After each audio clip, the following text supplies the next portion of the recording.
Comment ça va, Castriote? Ça va super et toi? Ouais, bien, bien. Déjà, on va revenir. On est le lendemain de la victoire à Zurich. Ce but incroyable d'hier soir, tu peux nous le raconter? On a gagné hier soir? Euh, ah ouais, on recommence. Je me dis, ouais, Château, il allait voir quel match hier?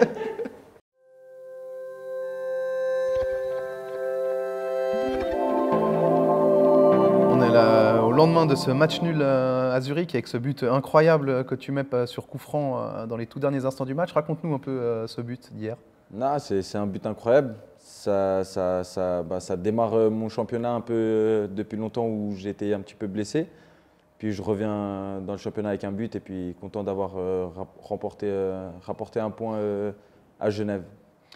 Tu avais déjà marqué lors de la première journée à Sion pour une victoire 2-1. Tu as déjà marqué 2 buts cette saison. C'est le Castries qu'on va voir cette année, un Castries buteur. Bah, j'espère, en tout cas, ça a bien commencé et puis j'espère au moins en mettre plus que la saison dernière et c'est un objectif.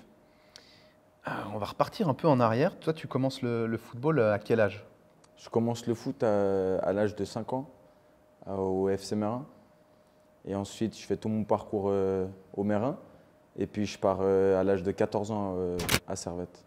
Comment il se fait ce transfert à 14 ans? Il y avait déjà Foot Echo ou pas encore? Ou c'est par quel biais finalement tu es arrivé à... Ouais, c'était, je pense, plus la section genevoise que autre chose. Et je pense où je me faisais remarquer, c'est surtout quand on faisait des matchs contre Servette, où j'étais souvent surclassé avec Mérin. Et puis, je pense que Lanza m'avait remarqué à un match justement contre le Servette à Mérin. Et c'est à ce moment-là où ils ont commencé à me suivre. Et puis, c'est pas foot écho ou quoi que ce soit. Je pense que c'est plus les matchs que j'ai pu faire contre eux, quoi. Et depuis, tu n'as jamais quitté le club. Exact. Le, Depuis l'âge de 14 ans, je suis au club. le Servette, c'est une histoire d'amour pour toi? Bah, exactement, c'est une histoire d'amour. C'est le club de ma ville. Et puis, depuis petit, je pensais à jouer un jour en professionnel à Servette. Et puis, ce jour, ça c'est arrivé en fait il y a 4 ans. Et puis, bah, j'espère encore quelques années ici, puis pourquoi pas rebondir. Est-ce que tu te rappelles de ton premier match avec les professionnels? Ouais, ouais, je me rappelle bien, j'avais 16 ans et demi. Je faisais mon premier match contre le FC Le Mans, dernier match de championnat pour le club. Et puis, je monte avec Christopher Longui, et puis je peux faire une entrée, et puis faire une bonne entrée en fait. Tu te rappelles qu'on t'avait eu à l'interview à la fin de ce match? Tu te rappelles de cette interview? Ouais, ouais, je me rappelle. Elle était catastrophique, mais ouais, je me rappelle. Et un peu de stress, plus les joueurs, première fois qu'on les voit. Mais c'est aussi une fierté pour les parents et pour nous surtout. Tes meilleurs souvenirs au Servette FC, c'est quoi? Je pense, bien sûr, la montée qu'on fait de Challenging à Super League. Après, personnellement, je pense que c'est mes buts marqués contre le Lausanne. Ou bien mon penalty contre balle. En fait, les seuls buts que j'ai pu marquer en professionnel, je pense que c'est ceux qui m'ont marqué un peu en fait, le plus. Tu sais combien de buts t'as inscrit en professionnel avec le Servette FC? Ouais, je dois pas en avoir beaucoup, quoi. Peut-être une dizaine en tout, si je compte tout, avec la coupe et tout ça, ouais, je pense une dizaine. Et si tu devais en ressortir que un qui t'a le plus marqué que d'autres? Je pense que c'est le but de, je pense pas de la montée, mais de la victoire de la montée à la Praille contre Lausanne. Celui où je glisse devant les supporters et tout ça, c'était pas mal. T'en gardes quel souvenir de ce but-là? Bah, je pense que c'est des souvenirs qui vont jamais s'effacer en fait. Parce que jouer devant un stade presque plein, c'était la première fois pour moi. Et en plus de ça, pouvoir marquer en derby, je pense que c'était avec la famille qui était là, mes amis. Et je pense que c'est ça qui va me marquer le plus en fait. Ensuite, il y a cette saison en Super League qui est coupée par le Covid. T'es buteur d'ailleurs, ce penalty dont tu parlais à Bâle, juste avant la coupure Covid. Puis il y a cette année et demie finalement avec personne, voire quasi personne dans les stades. Comment toi tu as vécu la période du Covid à titre personnel et en tant que footballeur? Bah, je pense, personnellement, je pense que c'est là où j'ai travaillé le plus. En fait, c'est là où j'ai travaillé les muscles de mon corps où que d'habitude je ne travaille pas. J'ai pu prendre du temps pour moi, pour ma famille, tout ça. Et je pense que ça s'est vu quand je suis revenu. J'étais quand même en forme, j'avais perdu quelques kilos, j'étais vraiment fit. Et après, niveau équipe, bah, on retrouve les coéquipiers après, on avait fait quoi, 2-3 mois sans se voir. Et puis c'est toujours un bien de se voir entre nous. Et après, bah oui, après le stade qui est tout le temps vide, on nous s'entend parler sur le terrain, c'est vrai que c'est dommage, mais c'est comme ça. Et puis on voit que quand le stade il est plein, ça change un petit peu, mais il fallait faire avec. Et puis je pense qu'on l'a bien fait en tout cas.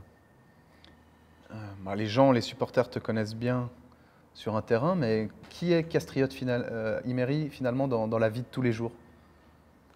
Moi, je ne suis pas quelqu'un de très compliqué, on va dire. Je suis vraiment quelqu'un qui vient à l'entraînement, qui finit l'entraînement, qui rentre à la maison, prend du temps pour la famille, pour les amis. Mais je ne suis pas quelqu'un de très compliqué, on va dire.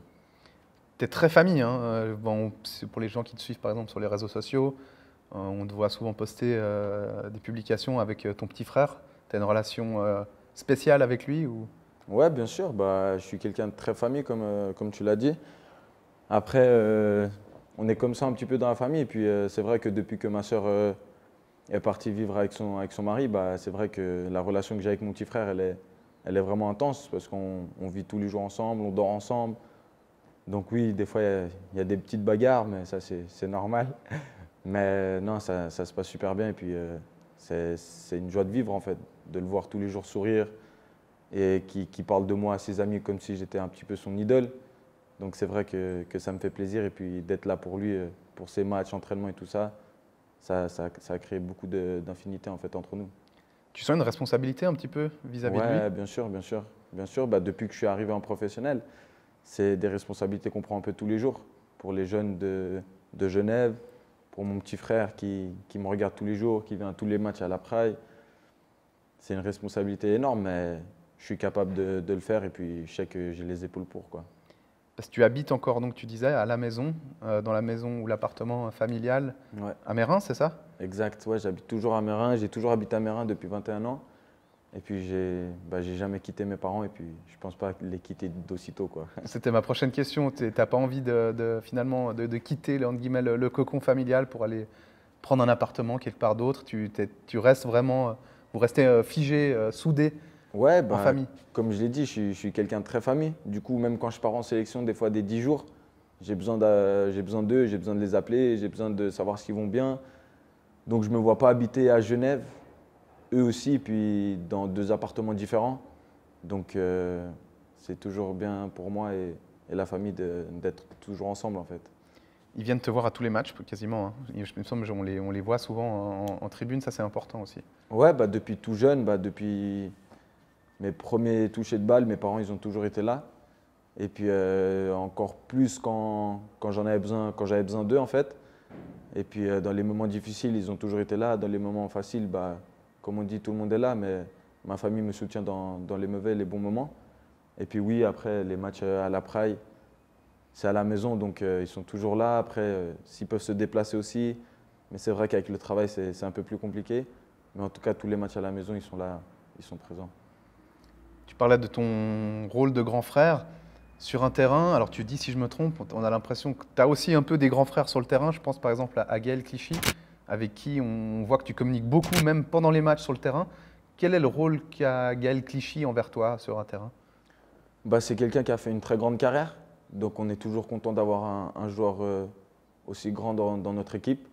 Et c'est avec ce genre de joueur qu'on peut progresser.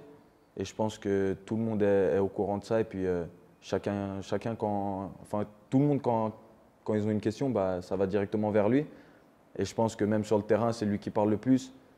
Il a une expérience de fou. Donc oui, après, je parle beaucoup avec lui pour bien sûr progresser. Et ouais, il a son rôle de grand frère, comme de patron, mais toujours avec une façon de communiquer qui est vraiment en fait très gentil. Donc on a toujours envie d'aller vers lui, lui poser des questions. Il va jamais te dire en mode c'est une question de merde ou quelque chose comme ça en fait. Il va toujours t'aider. Il va aller dans en fait ouais, je sais pas comment dire, mais il va t'aider en fait à aller vers ton objectif, vers ton futur en fait. On a parlé de Servette, il y a la sélection nationale, moins de 21, et notamment cet Euro disputé l'été dernier. Cette expérience, qu'est-ce qu'elle t'a apporté? Franchement, je vais vous dire la vérité, jusqu'au moment où je suis arrivé dans les stades et tout ça, dans les vestiaires, en rentrant sur le terrain, j'étais pas encore conscient que je faisais l'Euro en fait. Et j'en parlais avec mes parents justement avant l'Euro, je disais je m'en rends pas compte en fait que je vais faire l'Euro en fait. Et puis une fois que tu es dedans, bah, comme on dit, c'est les pieds qui parlent. Et puis je pense que j'ai pu faire 2-3 bons matchs et puis aider l'équipe en fait, au maximum. Dernière question pour moi, où est-ce que tu seras dans 10 ans? Que Dieu le sait. Donc on verra. En tout cas, on travaille dur à l'entraînement et en dehors pour pourquoi pas faire une très grande carrière. Est-ce qu'il y a une question que je ne t'ai pas posée, que tu aurais bien aimé que je te pose? T'as tout posé là. Ok. Là, tu connais ma vie en 10 minutes. Merci Castries. Merci à vous.